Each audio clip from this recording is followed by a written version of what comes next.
right, guys, welcome to the channel 24K Lorcana. I have here my very good friend Matt, also known as, you guys know him in the community, Matt O. Everyone's always says the Matt O on it.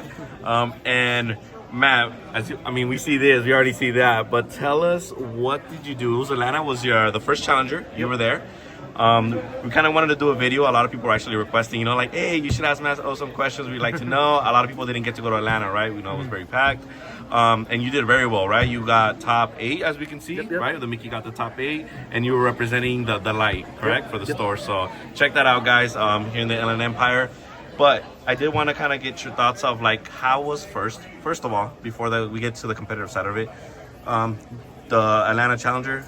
Thoughts, just like simple thoughts about like the first competitive event in Lorcana. It was huge. There was 2,000 people. I think it ended up being like 1993. I think that was the final number of everyone in the tournament. But that was just that was just the tournament section. There was like 6 vendors, a ton of side events. There was probably like 4,000-ish people there. Since day one into like 4,000, 5,000 people. It was packed. It was probably the biggest event I've ever been to be honest.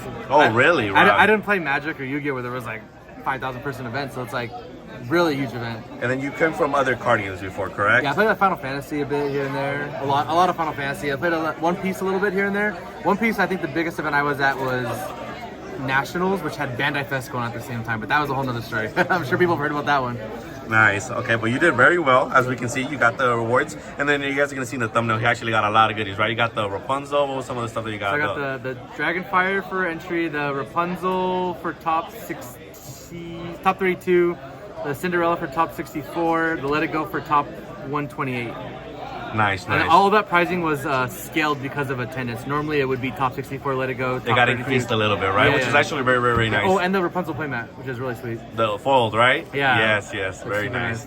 Also, it was the first one. I wanted to ask, only 3% technically of the field gets to be in Top Cut. Yeah, it's a steep. How did that feel, like going into the tournament, knowing it's only very few amount, and it's only, I know for the number of players, it technically should be 11 rounds of Swiss, right? A lot of people were saying that.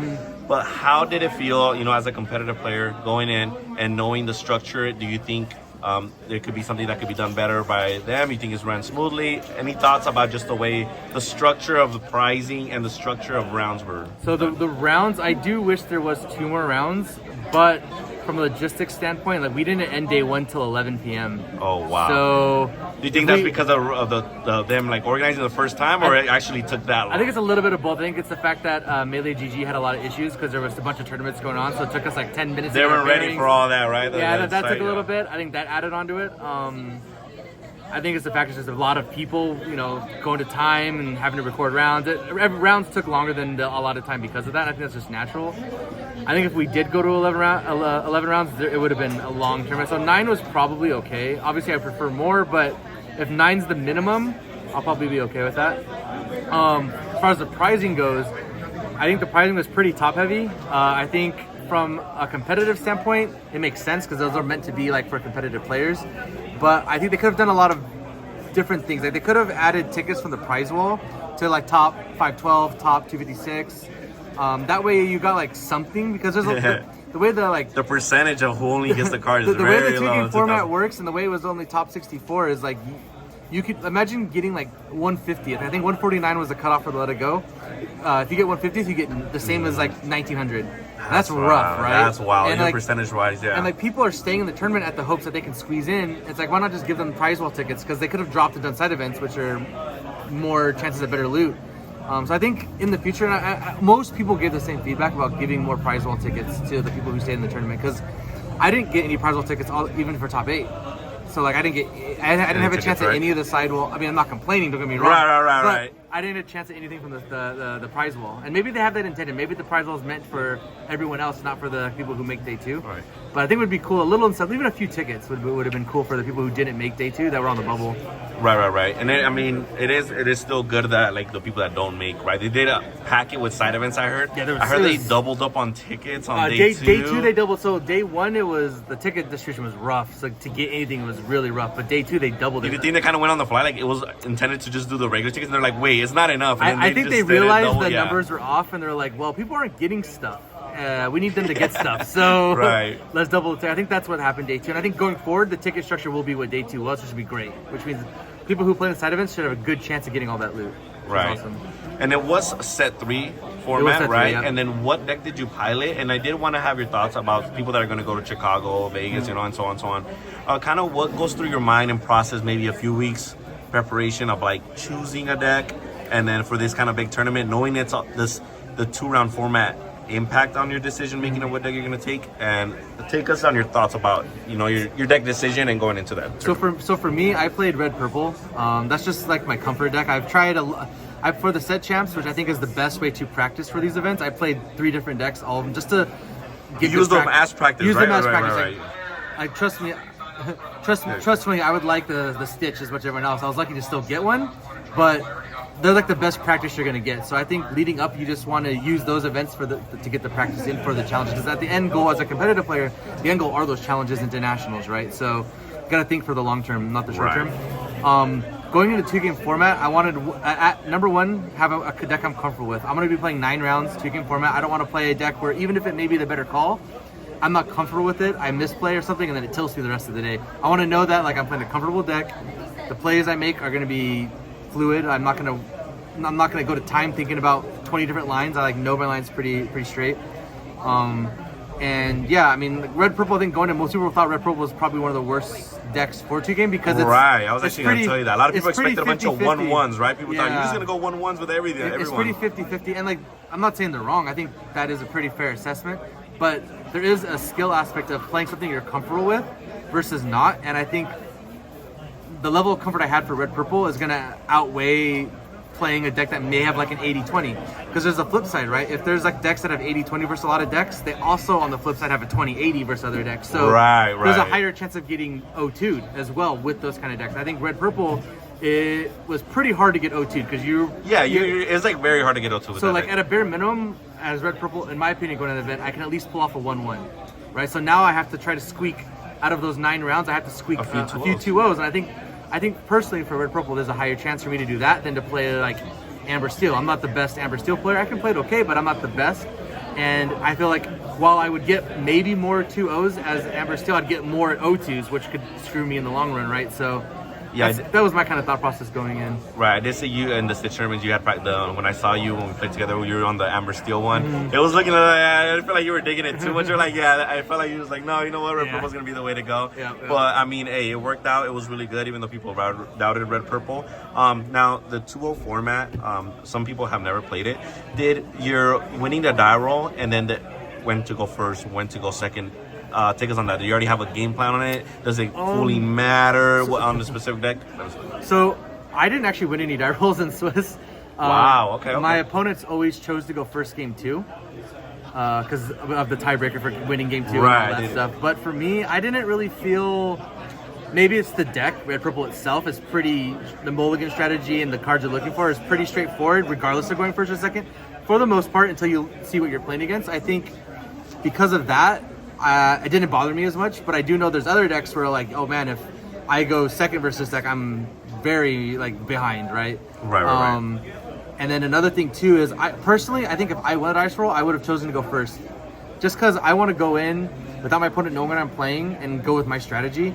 If I even if I know what they're playing and I get to go first game 2, if it's a bad matchup, it's still a bad matchup, right? So yes. I get a small percentage of going first, but I don't think that outweighs the fact of being able to go first game 1 and get that easier win, in my opinion, for me. Okay. Yeah, so you guys heard it. He didn't even get to make that decision. They made it for him. I didn't get to make the decision, hey, with red purple, that's a really good deck to do that with. Now, a little preparation before the event, right? I don't know how you usually take it, like if it's a week, 2 weeks in advance. Some people have never gone, like as you said, you have yourself played a big tournament. This is one of your first ones that was this big, right? So for people that are possibly going to the upcoming challengers, what is some maybe advice as in preparation, maybe like the day before, maybe a few days before? So just like in general, whether it's like, maybe like the deck that you're picking, like when do you believe you should already have that made, or just itself about like rest, all that good stuff? So I want to solidify the deck I want to play, or at least narrow it down to 2 the week of or the week before.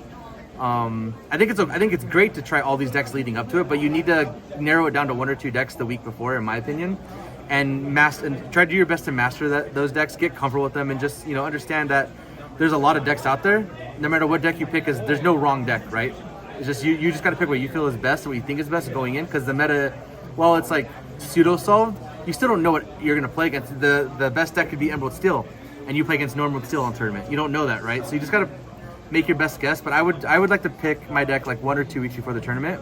For this one, I brought Amber Steel and Red Purple to the tournament, knowing I was probably playing Red Purple. I just was like, maybe there's a chance. But as I kept thinking about it, I was like, no, I'm just gonna stick to Red Purple. And the day before, I basically sleeved up Red Purple and was like, here's Amber Steel for a backup option, because I think every card player does that. They bring that deck where maybe I'll audible to it. But no, I just stuck with Red Purple. Going in, I personally like to get there a day before, so I flew in Thursday into Friday, and I got all Friday to relax and chill. And some people like to hardcore grind the day before. I like to just relax. Like, to me, that should have already been done, right? Yeah, like, to me, the testing and the preparation is beforehand. When you're there, that extra 3 hours of playtesting, in my opinion, is not going to make a big difference. Right. It might help you decide tech cards, which is great. Go ahead and do that. But as far as a deck decision, I think those 3 hours isn't going to make or break you, in my opinion. Right. So, and then as for me, as someone that's done Yu-Gi-Oh! And those tournaments take forever, I can also vouch for that. That like playing those, like 3 rounds, a few rounds before, it doesn't really benefit as much, and you might burn yourself out. You still got to do 9 more rounds. You already. It also might lower your confidence. You might just hit that small pool of variance for like wait, this deck's not bad. I'm gonna. The deck sucks. Why did I bring this deck? Oh no! But like, it could have been this bad variance for those few games. You never know, right? You should already feel good going in, regardless. Now, how much of it has to be about maybe the Pixelborn testing went with it before, because now we know, as you guys heard the news, it's gone. Now, do you think that's a big hit to getting prepared for this event, or do you still believe that either in paper is best and having a circle group is better regardless? What are your thoughts on the whole Pixelborn and coming forward with the hot takes? I think losing Pixelborn is going to suck for everyone in general. I myself didn't play too much Pixelborn, but I have the luxury of having a pretty decent local area of, like, we're here at this triple case with 50 players basically, right? Yeah, like, and this happens all the time, right? So it's like I have the luxury of having a local scene that has a ton of players. So I didn't use Pixelborn too much, but I do think losing it's going to hurt everyone regardless of how much you used it, right? I mean, the accessibility of the number of games you get to play without having to build physical decks, the accessibility of getting the test of cards before you buy them, playing with people outside your area. There's so many benefits to Pixelborn. I think it's going to hurt everyone. But that being said, I do think Pixelborn builds slightly bad habits for in-person play. I think in-person play, doing the math for your lore, all the, announcing and keeping track of all the triggers, like Pixelborn does your location lore for you, right? There's several times I play people and start a trend, they don't add the location lore to their lore total, right? And that's just because they're probably used to Pixelborn doing it. Like, there's a few things Pixelborn does building bad habits wise that I think people being forced to play in person will help them improve on. But I think overall, losing Pixelborn is going to be a pretty hard hit for everyone, personally.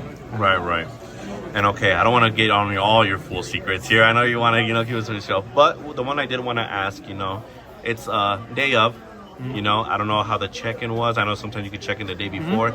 I highly recommend checking the day before. Yeah, so tell us any advice that we can expect people that are going in the day of or just the day before, of any advice or tips that you can give out, preparation on just anything of the day of the tournament.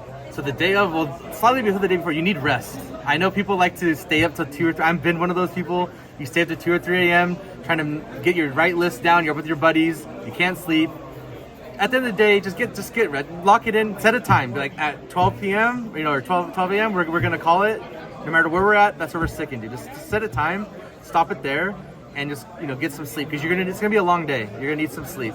Wake up, drink lots of water. I mean, this is people. I would assume most people know this, but if you're gonna go for a long event, oh man, you'd be drink surprised. Lots of water. Yeah. Bring water, because it's like $7 at the venue most of the time. So unless you want to spend $20 on water, bring your own water. Especially with fillable flasks, those are great. No lunch break, right? There was a lunch break. They gave us okay. After round 3, they gave us an hour lunch break, and I'm assuming that's going to be a standard going forward. So that being said, I still bring snacks like peanuts or something. It's a long day. One lunch break is not gonna. Yeah, right? I would still bring snacks just in case they don't do one, but I also don't like to eat a big lunch because I don't want to be tired after it, right? It was 6 more rounds. I'd bring a handful of snacks, nuts, whatever. I usually bring like Gatorade Zero for me, something other than water. I do water as well, but just to keep everything, keep yourself hydrated. They kept the bathrooms pretty clean, the venue, so like you don't have to worry about that stuff. But yeah, go in. Know that your opponent is probably just as nervous as you. So don't think you're the only one there that's like, oh man, I'm so nervous by round one. After round one, if you have any nerves, they're gonna be gone. Everyone has them. It's normal. Competitor players have them, even if they don't tell you. It's normal. Yeah, I think that's good. That's good. Again, thank you so much, Matto. You guys can see in the thumbnail all the prizes you won, and then this beautiful Mickey. I did want to, as you see the background here, is the light. Do you have any shout outs or anybody to thank or anything for the last 2 weeks or anything? Just any shout outs that you have. Well, of course, the wife. She watches the kids to allow me to travel. That's got to be the number real one MVP. That's got to be the number one shout out. Of course, I play at the Light a lot. I play at TDK once in a while. I play at AG. That's my local stores. IE is pretty stacked, right? Yeah, IE is pretty good place to play. I haven't gone to Top Choice much, but I know they got a great scene there. And then Collectible Exchange here has like a huge scene. So there's a lot of good stores in the IE of SoCal. So if you're around the area, check them out. They're all great. I play at the Light. Greg does a lot to support me. Yes, I personally can vouch. I've been there. It's amazing, Greg. You guys' team. It's amazing. It's friendly. It's an awesome thing, man. Yeah, but yeah, other than that, shout out to you. Thanks for, I know we've known each other for a while, so thanks for offering the interview. Thank you, man. Thank you. All of us that are watching this right now appreciate this feedback and appreciate you. And you're awesome, man. You're awesome. And then I'll highlight again. And thank you again, Matto. Thank you.